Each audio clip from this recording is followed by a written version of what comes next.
Bonjour Madame Pellerin, merci beaucoup d'avoir accepté de faire cette courte entrevue, avec moi aujourd'hui à l'occasion de la journée annuelle, des gestionnaires du réseau de la santé et des services sociaux.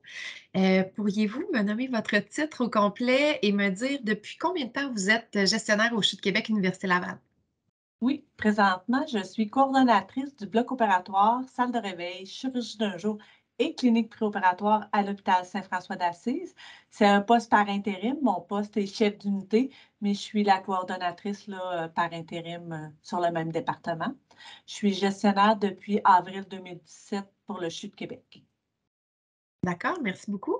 Et comment, êtes-vous devenu gestionnaire au CHU? C'est grâce au support de ma gestionnaire de l'époque, quand j'ai commencé au bloc opératoire, en 2007. Par la suite, là, rapidement, j'ai augmenté mes responsabilités en salle d'opération. Puis ma gestionnaire de l'époque, Lynne Mercier-Dupont, voyait en moi des qualités de gestionnaire que je ne voyais pas encore. Elle m'a encouragée à faire mon baccalauréat, puis par la suite, elle m'a donné des mandats, des défis. Elle disait que j'allais être sa future remplaçante. C'est arrivé, il y a eu un petit délai entre les 2, mais finalement, c'est moi qui la remplace là, au bloc à Saint-François. Puis vous me diriez, qu'est-ce que vous aimez le plus de votre travail de gestionnaire au CHU de Québec? Ben, j'ose croire qu'on fait la différence au quotidien auprès de nos équipes. Je suis présente, je m'assure d'être là, d'être visible, mais aussi d'être à l'affût du quotidien de mes équipes, tant pour les salles d'opération, la salle de réveil, en chirurgie d'un jour ou dans la préparation. Je connais le travail, je l'ai déjà fait, puis je suis là au quotidien. Oui, je suis le bureau des plaintes officielles, mais je suis aussi partie prenante de l'équipe, puis ça amène un esprit d'équipe puis une belle cohésion qui fait que ça fonctionne là, de façon très bien, je dirais, à Saint-François. Merci beaucoup. Vous avez, certainement donné certaines des qualités d'un bon gestionnaire, mais j'aimerais quand même que vous me les nommiez. Quelles sont les qualités d'un bon gestionnaire, pour œuvrer, dans le réseau de la santé, et des services sociaux?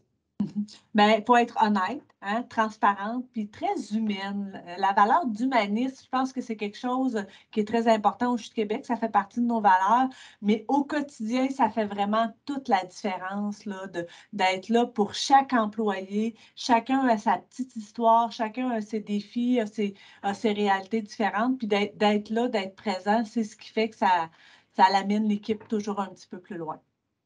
Et est-ce que vous auriez un exemple à me donner d'une preuve d'humanisme qui a eu un effet positif, sur, l'équipe? Ben, le délestage, hein, le délestage à l'hôpital en bloc opératoire, là, 1re, 2e, 3e, 4e vague, ça a fait beaucoup d'effets négatifs. Les gens étaient très, très stressés, très anxieux face à être obligés d'être déplacés dans des secteurs qu'ils ne connaissaient pas. La COVID en 2020, c'était une bébite très, très inconnu, ça faisait peur aux gens.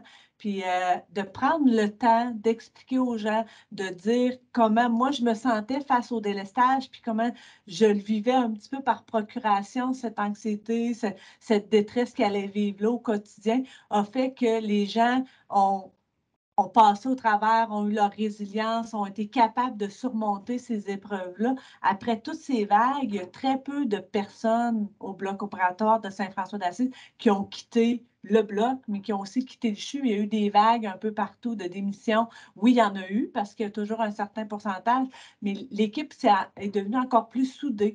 Le fait d'être avec eux, ça les a, ils ont compris qu'on ne faisait pas ça de gaieté de cœur, puis que c'était pour soigner les patients d'abord et avant tout, là. Très inspirant. Merci beaucoup pour le partage, de cette petite histoire.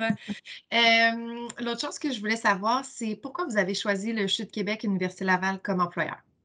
Et ça fait, plus de 24 ans que je suis, employée du CHU de Québec.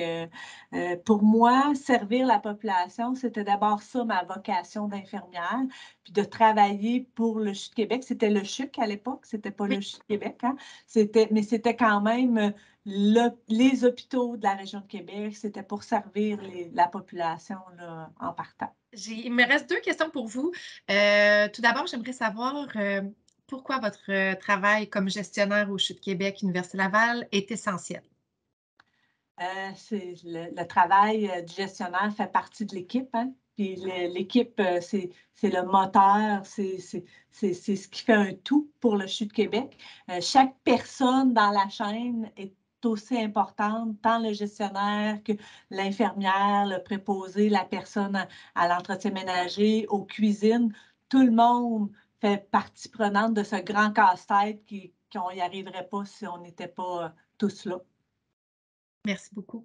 Et ben, en terminant, puisque c'était, le prétexte de notre rencontre aujourd'hui, qu'est-ce que ça représente pour vous la journée annuelle des gestionnaires du réseau de la santé et des services sociaux?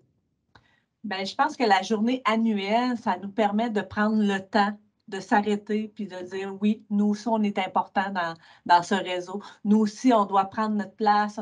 Puis la direction nous le démontre bien. On a quand même une belle collaboration, une belle reconnaissance d'eux. Puis ça nous permet de voir que notre équipe est forte puis qu'ensemble, là, on peut arriver à faire des grandes choses. C'est vraiment super, merci. Puis en fait, moi, tout ce que je veux vous dire, c'est que oui, on vous reconnaît aujourd'hui, puis, je pense que c'est tout le CHU là qui est ensemble pour vous dire merci. Merci beaucoup.